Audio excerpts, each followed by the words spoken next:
Elle essuyait pour la 5e fois le comptoir en formica, uniforme bleu marine imprégné de café brûlé. 3 hommes en noir entrèrent. Enveloppe, 22 000, photo, appel, chambre 147. Elle projeta un torchon. Le silence vira rouge. Choix, obéir, ou voir une mer fauchée. À minuit, une porte s'ouvrira et tout basculera. Certains gestes changent tout pour toujours. L'odeur de café brûlé et de grise froide imprègne l'uniforme bleu marine de Claire.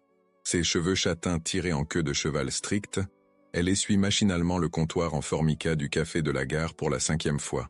23 ans, des mains rougies par les produits d'entretien et un regard qui observe tout, trop tout.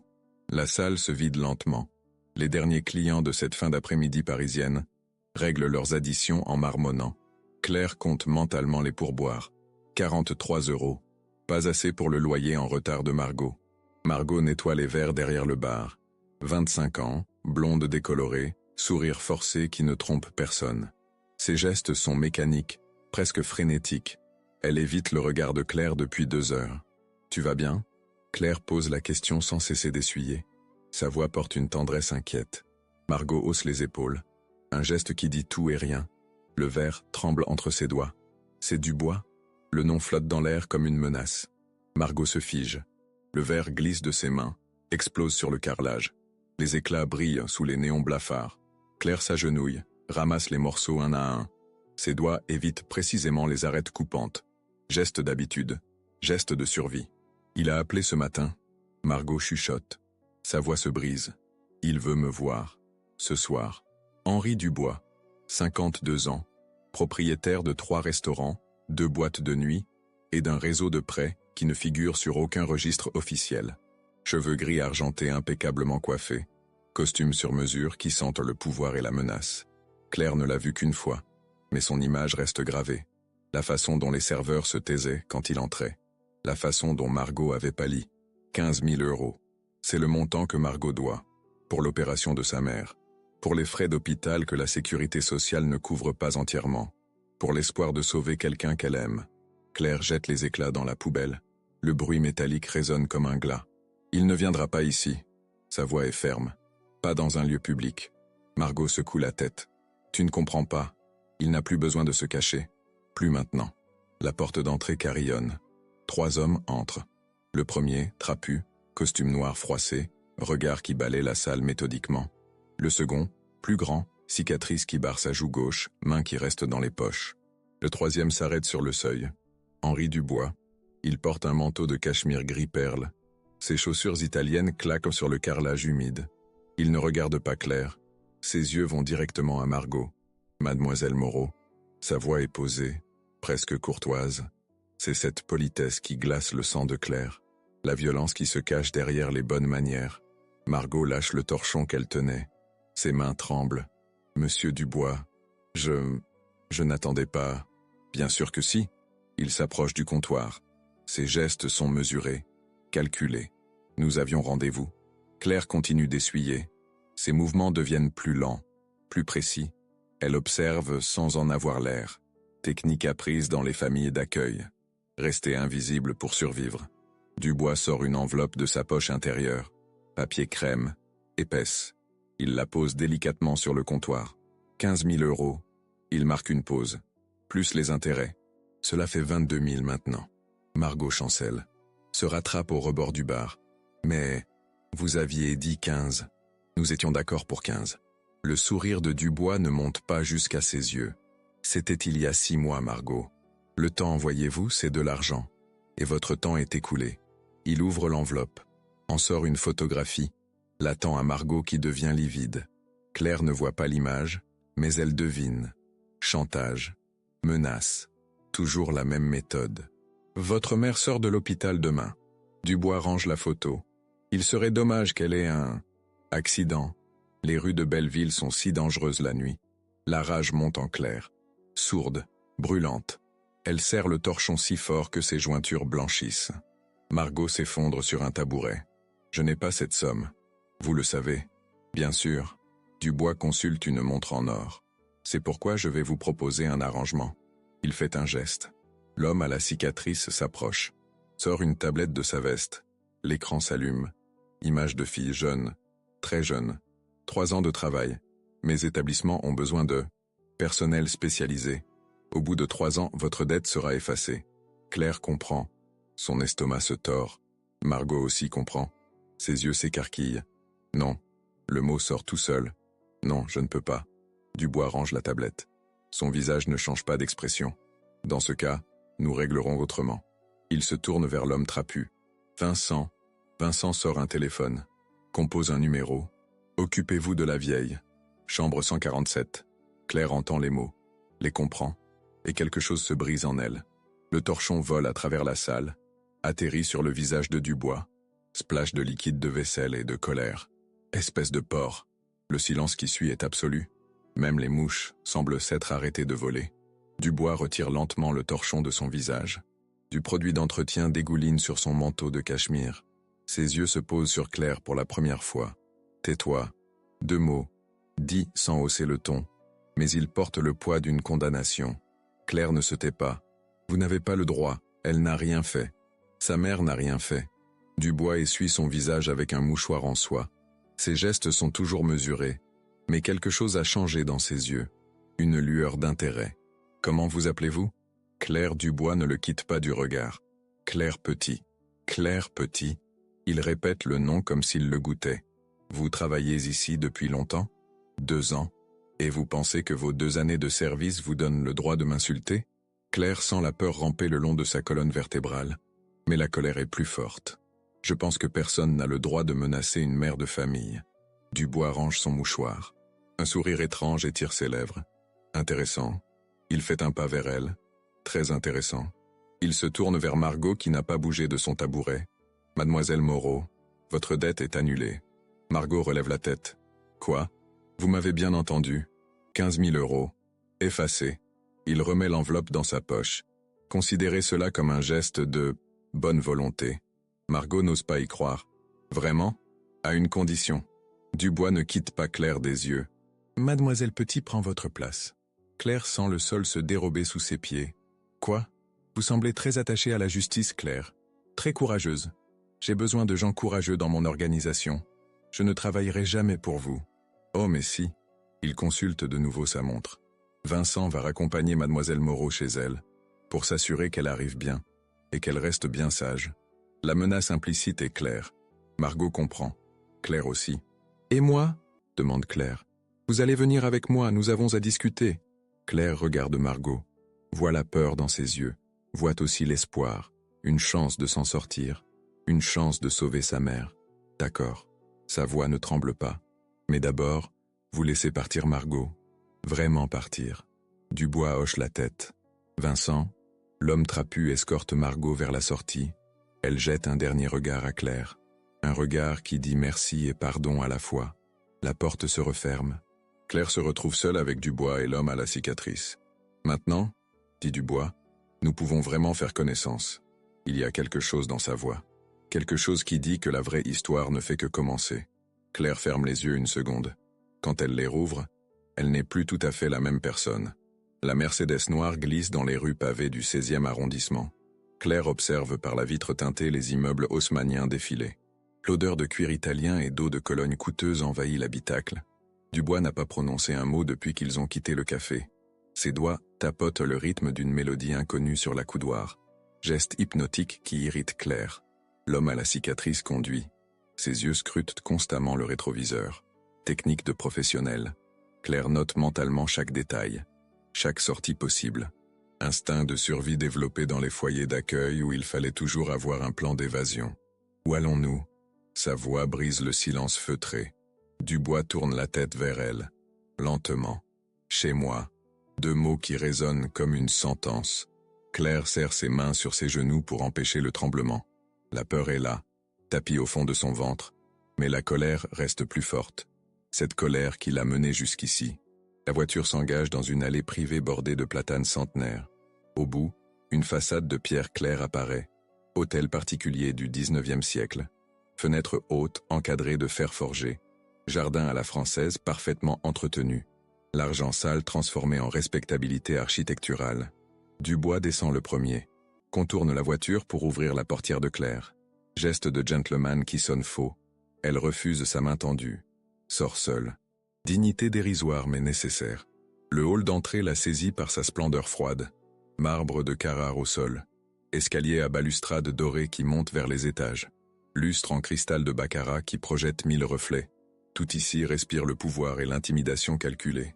Impressionné, Dubois retire son manteau. Le tend à une femme en uniforme qui apparaît silencieusement. Non, mensonge. Mais Claire ne peut se permettre de montrer sa vulnérabilité. Il sourit. Ce sourire qui ne monte jamais jusqu'aux yeux. Bien. Je déteste les gens facilement impressionnés. Suivez-moi. Ils traversent un salon aux meubles Louis XV authentiques. Tableaux de maîtres au mur. Tapis persans qui valent probablement plus que le salaire annuel de Claire. Chaque objet raconte une histoire de richesse et de goût raffiné. Chaque objet masque aussi l'origine douteuse de cette fortune. Dubois s'arrête devant une porte en chêne massif. Sort une clé de sa poche. L'insère dans la serrure avec une précision presque cérémonielle. Mon bureau. Il pousse la porte. Entrez. La pièce contraste avec le reste de la maison. Moderne, fonctionnelle. Murs couverts d'écrans plats qui diffusent des images de surveillance. Bureau en acier et verre. Téléphone dernière génération. Ici, pas de décoration superflue. Seulement l'efficacité brutale des affaires. Claire reconnaît certaines images sur les écrans. Le café de la gare. La rue où habite Margot. L'hôpital où est soignée sa mère. Dubois surveille tout, contrôle tout. La paranoïa transformée en système de sécurité. Asseyez-vous. Il désigne un fauteuil en cuir noir face à son bureau. Claire préfère rester debout. Qu'est-ce que vous voulez? Direct. J'aime. Il contourne son bureau. S'installe dans son fauteuil directoriel. Parlons affaires, Claire. Puis-je vous appeler Claire? Elle ne répond pas. Il prend cela pour un acquiescement. Votre amie Margot avait une dette. Cette dette est maintenant transférée sur vous. Non pas les 15 000 € mais votre personne. Vous m'appartenez. Les mots frappent Claire comme des gifles. Je n'appartiens à personne. Erreur. Il ouvre un tiroir. En sort un dossier épais. Claire Petit, 23 ans. Orpheline à 12 ans. Famille d'accueil jusqu'à 18 ans. Aucune formation supérieure. Aucun parent proche. Aucun ami en dehors de Margot Moreau. Il lève les yeux. Vous n'existez pratiquement pas, Claire. Et les gens qui n'existent pas peuvent disparaître facilement. Claire sent la sueur perler sur son front. Il a raison. Sa vie tient sur quelques lignes administratives. Aucun filet de sécurité. Aucune famille pour s'inquiéter si elle disparaît. Qu'attendez-vous de moi? Intelligence, loyauté, discrétion. Il referme le dossier. Et surtout, cette capacité que vous avez montrée aujourd'hui. Cette capacité à agir, quand les autres se contentent de subir. Un des écrans attire l'attention de Claire. Image de l'intérieur d'un restaurant chic. Serveur en smoking. Clientèle élégante. Mais quelque chose cloche. Les gestes sont trop étudiés. Les sourires trop parfaits. Le cristal. Dubois suit son regard. Mon restaurant le plus rentable. Mais aussi le plus délicat. Claire comprend sans qu'il ait besoin d'expliquer. Prostitution de luxe. Trafic en tout genre. Le restaurant n'est qu'une face-façade. Votre première mission sera là-bas. Observer. Apprendre. Me rapporter ce que vous voyez. Il marque une pause. Et accessoirement, empêcher qu'on m'y tue. Ces derniers mots glacent le sang de Claire. Quelqu'un veut vous tuer? Quelqu'un veut toujours me tuer, Claire. C'est le prix du succès dans mon domaine. Il se lève. Mais récemment, les tentatives se sont multipliées. Et elles viennent de l'intérieur. Il s'approche d'un écran particulier. Vue d'une cuisine de restaurant. Chef en blouse blanche s'affaire autour des fourneaux. Un de mes lieutenants prépare un coup. Je le sens. Mais je ne sais pas lequel. Ni quand. Ni comment. Ses doigts se crispent sur le rebord du bureau. C'est là que vous intervenez. Je ne suis qu'une serveuse. Justement. Invisible. Inoffensive. Personne ne se méfiera d'une nouvelle employée. Il retourne s'asseoir. Vous commencez demain soir. Service de 20h à 2h du matin. Salaire de départ, 2000 € par mois. Claire tressaille. C'est 3 fois ce qu'elle gagnait au café. Et si je refuse, Margot aura un accident. Sa mère aussi. Vous disparaîtrez. Dans cet ordre. Sa voix reste posée, presque ennuyée, comme s'il énumérait sa liste de courses. Claire ferme les yeux. Quand elle les rouvre, quelque chose a changé en elle. Une résignation froide, une acceptation de l'inéluctable. Bien. Dubois appuie sur un bouton de son interphone. Marie? Oui, monsieur. Préparez les papiers pour mademoiselle Petit. Contrat de travail au Cristal. Poste de serveuse. Début immédiat. Très bien, monsieur. Il coupe la communication. Se tourne vers Claire. Une dernière chose. À partir de maintenant, vous vivez ici. Chambre au 2e étage. Tout le confort moderne. Mais aucune possibilité de sortir sans autorisation. Je suis prisonnière. Vous êtes protégée. Il consulte sa montre Rolex. Le dîner est servi à 20h. Tenue de soirée exigée. Marie vous montrera votre chambre et vous aidera à vous préparer. Claire regarde une dernière fois les écrans de surveillance. Voit Margot qui rentre chez elle, soulagée. Voit sa mère qui sort de l'hôpital, saine et sauve. Le prix de leur liberté, c'est la sienne. Claire, Dubois la rappelle alors qu'elle se dirige vers la porte. Oui, n'essayez jamais de me trahir. Je suis patient avec mes employés. Généreux même. Mais ma colère, il laisse la phrase en suspens. Ma colère est légendaire. Claire hoche la tête, sort du bureau, se retrouve dans le couloir où l'attend Marie. Femme d'une 50aine d'années, chignon strict, uniforme impeccable. Par ici, mademoiselle. Elle monte l'escalier de marbre. Leurs pas résonnent dans le silence feutré de la demeure. Claire observe chaque détail, chaque caméra, chaque issue possible. L'habitude de la survie qui ne la quitte jamais. Sa chambre est un écrin de luxe, lit à baldaquin, salle de bain en marbre rose, dressing rempli de robes de soirée à sa taille. Dubois a tout prévu, tout calculé. Le dîner dans 1 heure, mademoiselle. Marie dépose une robe noire sur le lit. Monsieur Dubois n'aime pas attendre. Seule enfin, Claire s'effondre sur le lit. Les larmes viennent d'un coup. Larmes de peur, de colère, de résignation. Elle pleure sur sa liberté perdue, sur l'innocence qu'elle vient de sacrifier pour sauver Margot. Puis elle se ressaisit, se dirige vers la fenêtre. 4e étage. Pas de balcon, pas d'issue. Seule la porte blindée du couloir. Prison dorée mais prison quand même. Elle commence à comprendre. Dubois ne l'a pas choisi au hasard. Sa réaction au café, son instinct protecteur, sa capacité à agir sous pression. Tout cela l'intéresse. Mais pourquoi? Quelle est la vraie raison de sa présence ici? La réponse viendra plus tard. Pour l'instant, elle doit jouer le jeu, survivre. Et peut-être, si elle est assez intelligente, retourner la situation en sa faveur. Le dîner l'attend. Et avec lui, sa nouvelle vie commence. La robe noire épouse parfaitement les formes de Claire. Soie sauvage et coupe italienne. Dans le miroir de sa prison dorée, elle ne se reconnaît plus. Cheveux lâchés en vagues souples. Maquillage subtil appliqué par Marie. Chaussures à talons qui claquent sur le parquet comme autant de chaînes élégantes. Transformation complète en 3 heures. De serveuse en cafard en poupée de luxe. Le dîner se déroule dans la grande salle à manger. Table d'acajou pour 20 convives, mais ils ne sont que 4 ce soir. Dubois en bout de table, costume sombre impeccable.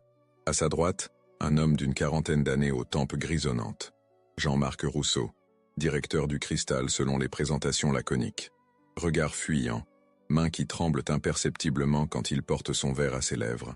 À gauche de Dubois, une femme blonde platine d'une beauté artificielle.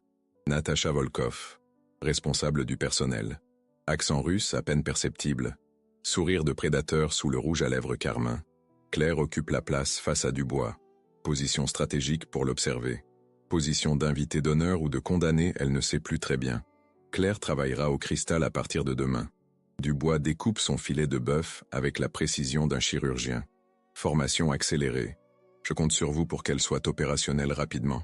Rousseau hoche la tête sans lever les yeux de son assiette. Bien sûr, monsieur Dubois. Nous manquons justement de personnel qualifié. Qualifié pour quoi exactement? La question sort toute seule. Claire regrette immédiatement son audace. Natacha ricane. Son rire sonne comme du cristal brisé. Pour servir nos clients les plus exigeants, ma chérie, ils ont des besoins très spécifiques. Le sous-entendu traîne dans l'air comme un parfum lourd. Claire comprend sans qu'on lui fasse de dessin. Le Cristal n'est pas qu'un restaurant.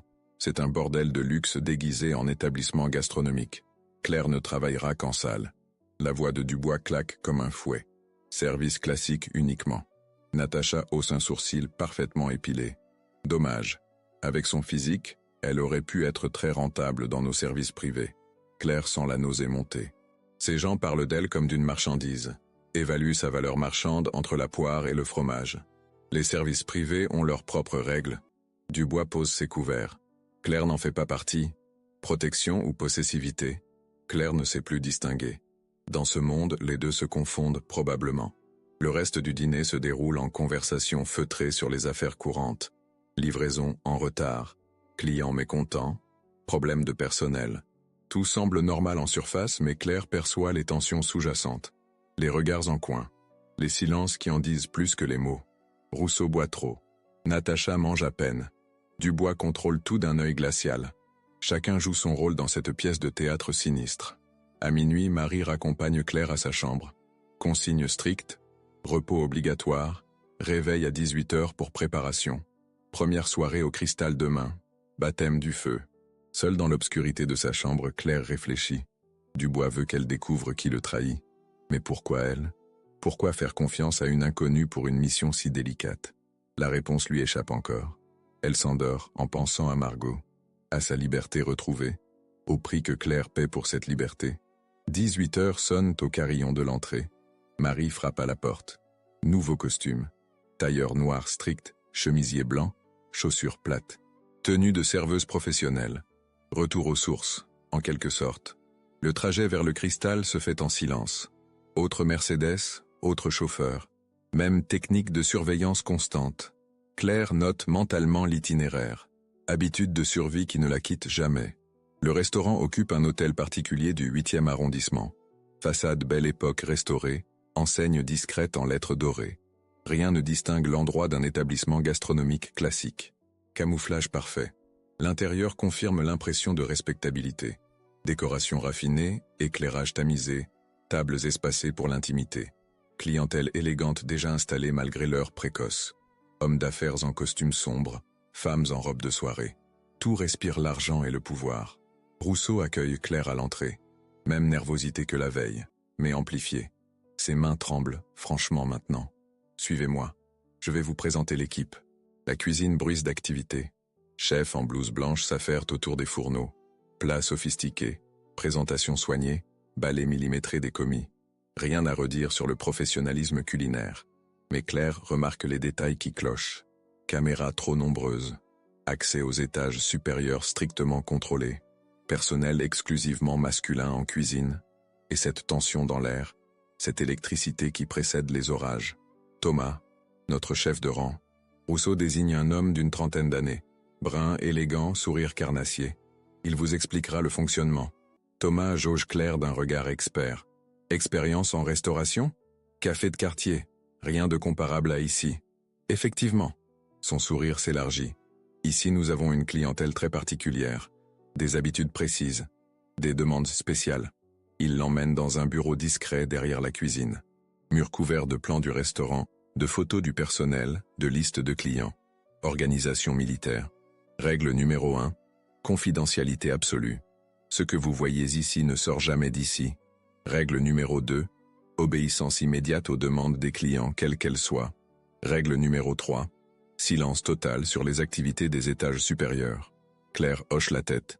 Et les étages supérieurs, c'est quoi exactement? Thomas ferme la porte à clé. Se rapproche d'elle. Trop près. Son parfum écœurant envahit l'espace. Des salons privés. Pour des réunions d'affaires très intimes. Sa main frôle le bras de Claire. Parfois, nous avons besoin de personnel d'appoint là-haut. Bien payé. Très bien payé. Claire recule d'un pas. Monsieur Dubois a été clair. Service en salle uniquement. Dubois n'est pas toujours là. Thomas se rapproche encore. Et moi, je suis son bras droit dans cet établissement. Mensonge. Claire le sent. Cet homme ment. Et sa proximité physique n'est pas innocente. Test ou menace, elle ne sait pas encore. Je préfère m'en tenir aux consignes reçues. Thomas hausse les épaules. Comme vous voulez. Mais les opportunités ne se représentent pas souvent. Il déverrouille la porte. Allez vous changer. Vestiaire des filles au sous-sol. Service dans 30 minutes. Le vestiaire sent le parfum bon marché et la peur.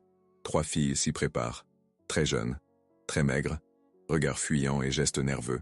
Elles s'habillent en silence, évitent de croiser les yeux de Claire. Nouvelle, l'une d'elles, brune aux cheveux courts, rompt finalement le silence. Oui, Claire, Amélie, pas de sourire. Conseil gratuit, fais profil bas, pose pas de questions, et surtout, monte jamais au 3e étage. Pourquoi? Amélie boutonne sa veste de service. Parce que les filles qui montent en là-haut redescendent jamais, ou alors pas dans le même état. Un frisson parcourt l'échine de Claire. Qu'est-ce qui se passe au 3e? Des trucs que tu veux pas savoir. Amélie se dirige vers la sortie. Et si Thomas te propose d'y aller, refuse. Peu importe l'argent qu'il te promet. Les autres filles acquiescent en silence. Peur collective, non dit partagé. Claire comprend qu'elle vient de mettre les pieds dans un piège bien plus sophistiqué que ce qu'elle imaginait. Le service commence. Claire observe tout. Chaque client, chaque membre du personnel, chaque détail qui pourrait trahir une conspiration. Les heures passent. Commande classique, clients apparemment normaux, rien d'extraordinaire en surface. Mais vers 23 heures, l'atmosphère change. Certains clients montent discrètement aux étages supérieurs. D'autres arrivent par une entrée dérobée. Le vrai business commence. Claire sert des hommes qui parlent à voix basse de contrats, de territoires, de règlements de compte. Elle apporte des bouteilles hors de prix à des tables où se négocient des trafics internationaux. Chaque conversation captée est une pièce du puzzle que Dubois veut reconstituer. Vers 1h du matin, Thomas s'approche d'elle. Client spécial en salon privé. Il demande une serveuse pour la soirée. Je t'ai proposé. Claire sent le piège se refermer. Quel étage? 2e. Rien de méchant. Juste servir à boire et sourire. Amélie passe près d'eux. Secoue discrètement la tête. Avertissement muet mais clair. J'ai dit non au service privé. Et moi je dis que tu n'as pas le choix. Thomas attrape son poignet. Le client paie 3000 € pour la soirée. Dubois appréciera la rentrée d'argent. Claire se dégage brutalement. Lâchez-moi. Ou quoi? Thomas sourit méchamment. Tu vas te plaindre à papa Dubois? Il n'est même pas là ce soir. Information cruciale. Dubois absent. Thomas qui prend des libertés. Premier élément de la trahison qu'elle cherche? 3000 €, c'est tentant. Elle fait semblant de réfléchir. Mais j'aimerais d'abord visiter ce salon, histoire de voir dans quoi je m'engage. Thomas hésite. Ce n'est pas la procédure habituelle. Je ne suis pas une fille habituelle. Claire joue sur son ego. Monsieur Dubois m'a personnellement recruté. Il doit avoir ses raisons. L'argument porte. Thomas cède. 5 minutes, pas plus. Ils montent au 2e étage. Couloir feutré, porte numérotée comme dans un hôtel. Thomas ouvre la porte du salon 7. Claire entre et comprend immédiatement qu'elle vient de commettre une erreur fatale. L'homme qui l'attend n'est pas un client. C'est Vincent, le garde du corps de Dubois. Celui qui devait escorter Margot hier soir. Et son sourire ne présage rien de bon. Bonsoir Claire. Il ferme la porte derrière elle. Nous avons à discuter. Si vous voulez connaître la suite de l'histoire et découvrir comment Claire va s'en sortir, n'hésitez pas à vous abonner à la chaîne. Cette histoire nous montre à quel point les choix que nous faisons par amour peuvent nous mener dans des situations inattendues. Que feriez-vous à la place de Claire dans cette situation? Pensez-vous qu'elle devrait faire confiance à Thomas ou suivre son instinct? Partagez vos réflexions dans les commentaires, j'ai hâte de lire vos théories sur ce qui va se passer ensuite. Vincent referme la porte du salon 7 avec un claquement sec. Le déclic de la serrure résonne comme une condamnation. Claire recule instinctivement, mais ses talons rencontrent le mur. Nulle part où fuir. L'homme la dévisage avec cette expression froide qu'elle lui a vue hier soir au café. Prédateur face à sa proie. Asseyez-vous. Il désigne un fauteuil de velours rouge face à une table basse chargée de bouteilles d'alcool. Nous avons beaucoup à nous dire. Claire reste debout. Monsieur Dubois sait que vous êtes ici? Vincent ricane. Un son rauque qui fait frissonner la jeune femme. Dubois croit que j'escorte votre amie Margot chez sa tante de province. Il ne saura jamais que je suis revenu cette nuit. La révélation frappe Claire comme une gifle. Margot, où est-elle vraiment? En sécurité, pour l'instant. Vincent se sert un verre de whisky. Ses gestes sont lents, calculés. Tout dépend de votre coopération, mademoiselle Petit. Claire sent sa gorge se serrer. Qu'est-ce que vous voulez? Votre silence. Et votre aide. Vincent s'installe confortablement dans le fauteuil opposé. Voyez-vous, Henri Dubois a un petit problème. Il vieillit, devient sentimental, fait confiance à de parfaites inconnues. Ses yeux se posent sur Claire. Des inconnus qui pourraient lui causer du tort. Je ne lui ai rien fait. Pas encore. Mais votre présence change la donne. Henri s'attache trop facilement aux âmes en détresse. C'est sa faiblesse. Vincent boit une gorgée. Et les faiblesses, dans notre milieu, ça se paie cash. Claire commence à comprendre. Vincent ne travaille plus pour Dubois. Il travaille contre lui. Vous le trahissez. Je le remplace. Correction brutale mais franche. Henri a bâti un empire, c'est vrai. Mais il a perdu la flamme. Les scrupules, ça ne paie pas dans le business.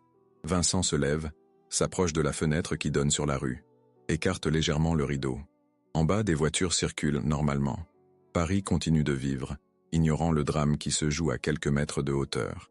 Thomas est avec moi, Natacha aussi, et la moitié du personnel de sécurité. Il lâche l'information comme une bombe. Henri ne s'en doute pas, il vous croit capable de découvrir la trahison, mais la trahison vient de partout. Pourquoi me raconter tout ça? Vincent se retourne. Son sourire ressemble à une grimace.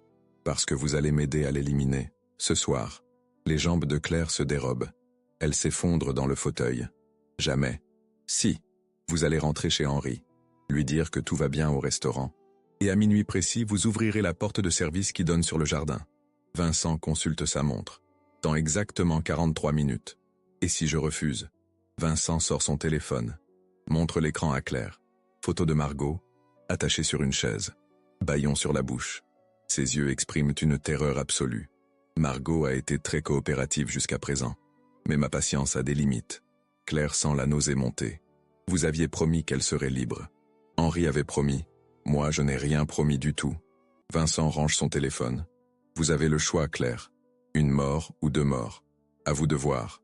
La jeune femme ferme les yeux, cherche une solution, une échappatoire, n'importe quoi. Mais Vincent a pensé à tout. Il tient Margot. Il contrôle le restaurant. Il a infiltré l'organisation de Dubois de l'intérieur. Comment je sais que vous libérerez Margot après? Vous ne le savez pas? Vincent hausse les épaules. Mais c'est votre seule chance. Un bruit de pas dans le couloir interrompt leur conversation. Vincent tend l'oreille, la main glissant instinctivement vers sa veste où se dessine la forme d'une arme. Thomas? Une voix féminine filtre à travers la porte. Amélie. Vincent se détend légèrement. Qu'est-ce qu'elle fait là? 3 coups discrets. Vincent va ouvrir. Amélie se glisse dans la pièce, jette un regard inquiet vers Claire. Il y a un problème en bas. Un client fait du scandale. Il demande à voir Dubois personnellement. Quel client? Marco Santini. Vincent blêmit. Santini? Qu'est-ce qu'il fout ici?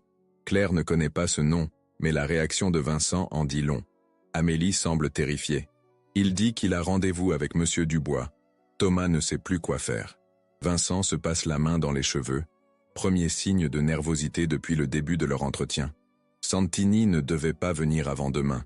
S'il est là ce soir, il réfléchit rapidement. Ça change tout. Qui est Santini? Claire pose la question qui brûle ses lèvres.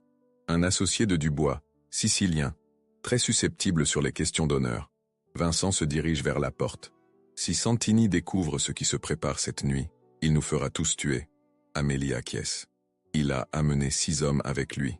Ils attendent en bas. Claire comprend soudain. Vincent avait prévu son coup pour cette nuit, parce qu'il savait Dubois seul et vulnérable. Mais l'arrivée impromptue de Santini vient tout bouleverser. Qu'est-ce qu'on fait? Demande Amélie. Vincent réfléchit.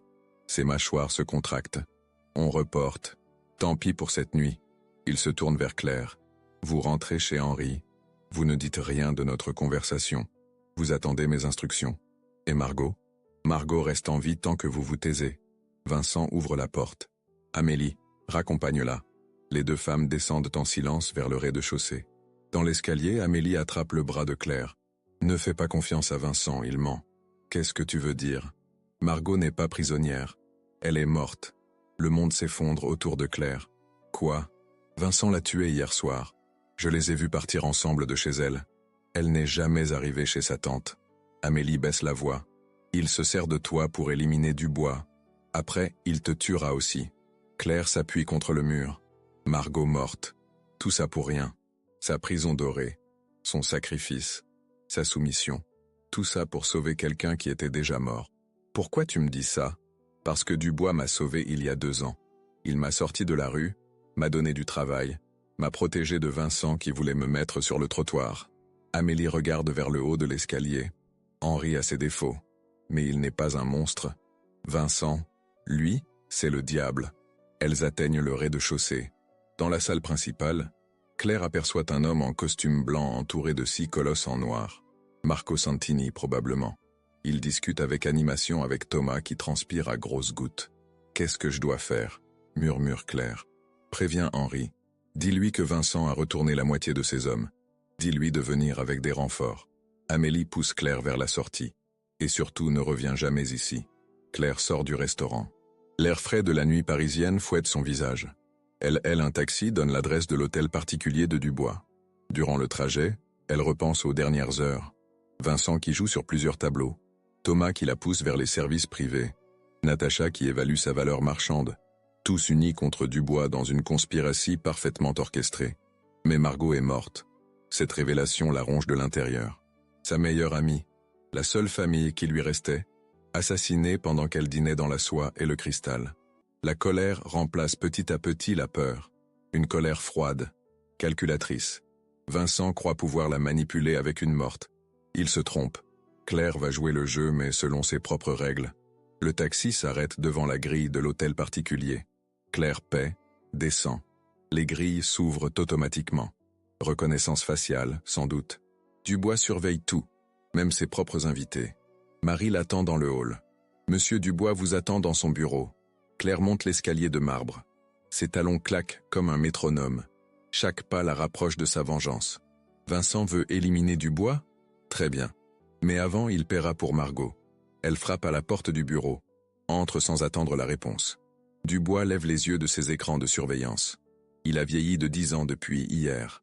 Des cernes creusent ses joues. Ses cheveux sont décoiffés. Claire, comment s'est passée votre première soirée? Elle le regarde droit dans les yeux. Vincent va vous tuer. Dubois se fige. Qu'est-ce que vous dites? Vincent, Thomas et Natacha. Ils ont retourné la moitié de vos hommes. Ils devaient vous éliminer cette nuit. Mais l'arrivée de Santini a tout changé. Dubois se lève lentement.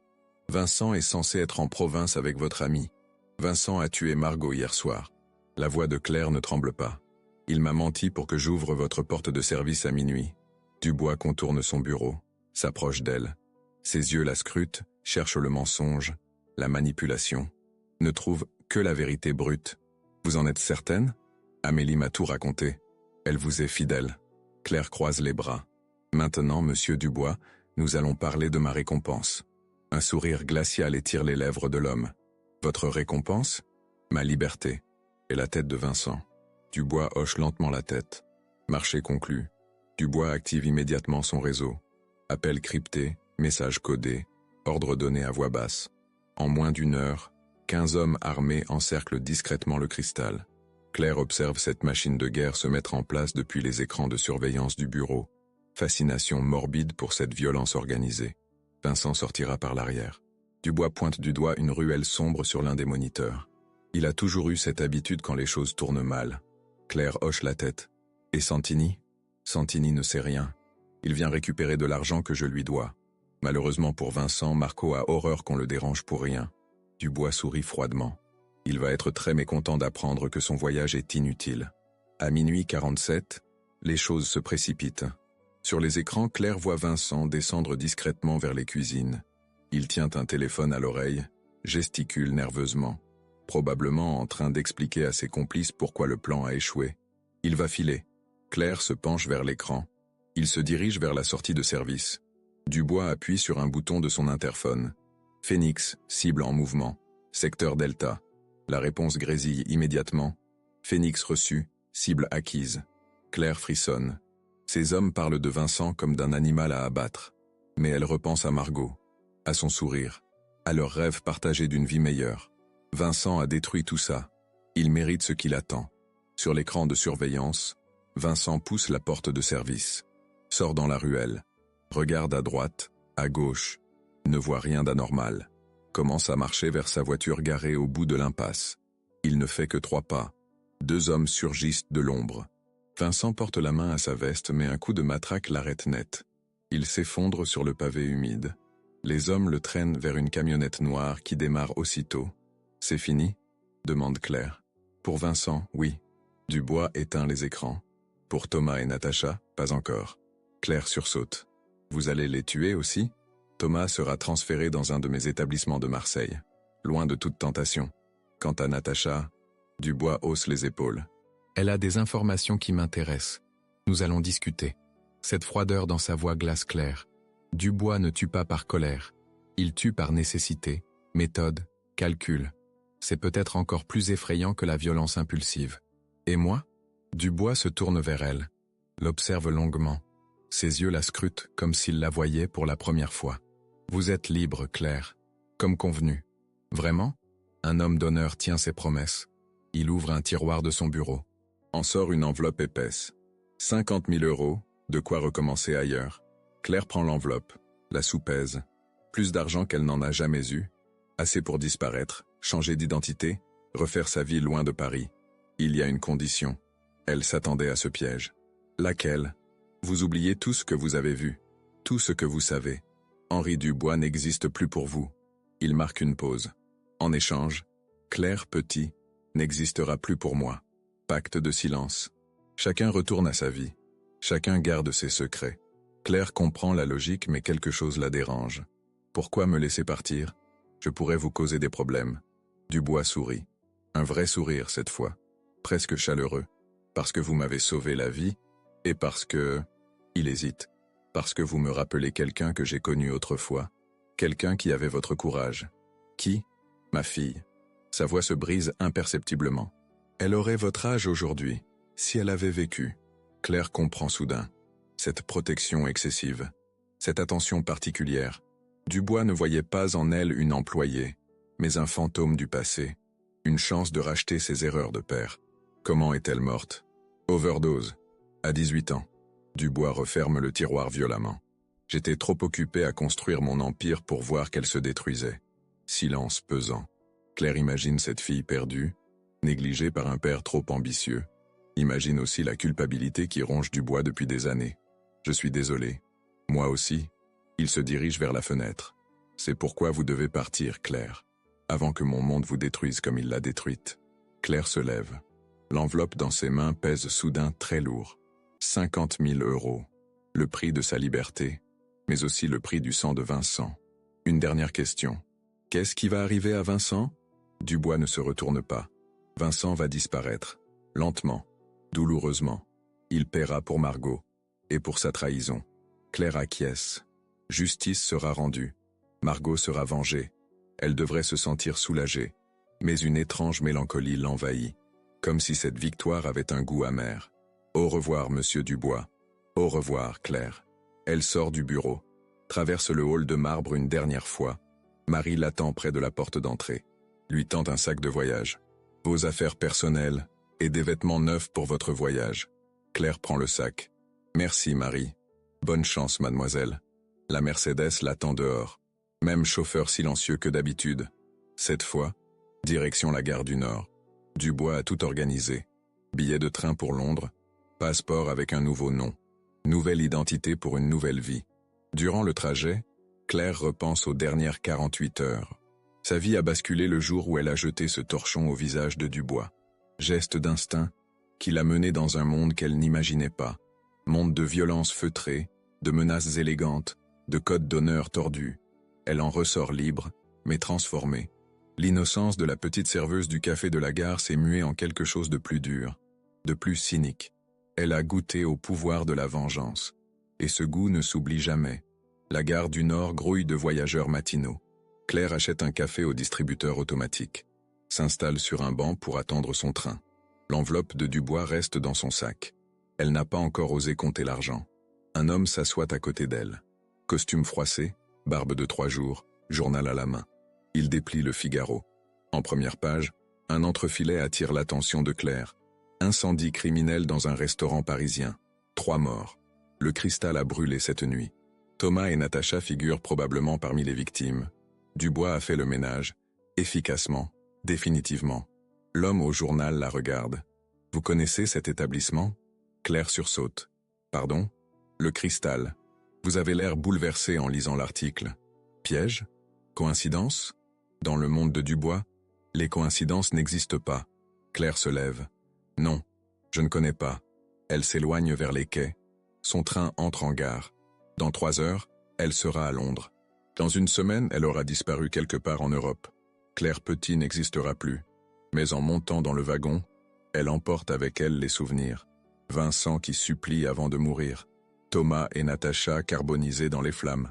Margot assassinée pour quelques milliers d'euros. Elle s'installe près de la fenêtre. Regarde Paris défiler. Cette ville l'a vu naître, grandir, souffrir. Cette ville l'a aussi vu tuer. Car c'est bien ce qu'elle a fait en dénonçant Vincent. Elle l'a tué aussi sûrement que si elle avait appuyé sur la détente. Le train prend de la vitesse. Banlieue grise, champ vert, ciel ouvert. Claire ferme les yeux. Quand elle les rouvre, la France a disparu. Nouvelle vie, nouveau nom, nouveau destin. Mais certaines tâches ne partent jamais. Et Claire sait qu'elle portera toujours en elle l'ombre de ces 3 jours qui ont fait d'une serveuse innocente une complice de meurtre. Dans sa poche, son nouveau passeport indique Sarah Mitchell, 24 ans, professeur d'anglais. Sarah sourit. Claire Petit est morte avec Margot. Ce qui renaît de ses cendres est quelque chose de différent, quelque chose de plus fort et de plus dangereux. Le train file vers l'Angleterre, vers un avenir incertain, mais pour la première fois depuis longtemps, Sarah Mitchell se sent vivante, vraiment vivante. Fan, merci d'avoir suivi cette histoire jusqu'au bout. Si cette intrigue vous a captivé et que vous voulez découvrir d'autres histoires aussi intenses, pensez à vous abonner à la chaîne. Votre soutien nous permet de continuer à créer des contenus qui vous transportent dans des univers où rien n'est jamais tout à fait noir ou blanc. Cette histoire nous interroge sur le prix de nos choix et sur ce que nous sommes prêts à sacrifier pour protéger ceux qu'on aime. Claire a-t-elle eu raison de se venger? A-t-elle réellement gagné sa liberté ou s'est-elle perdue en chemin? Et vous, que pensez-vous de cette transformation de victime en complice? Êtes-vous de ceux qui pensent que certaines circonstances justifient tout ou que rien ne peut excuser de franchir certaines lignes? Dites-nous ce que vous ressentez après cette fin, car c'est votre réaction qui donne tout son sens à cette histoire.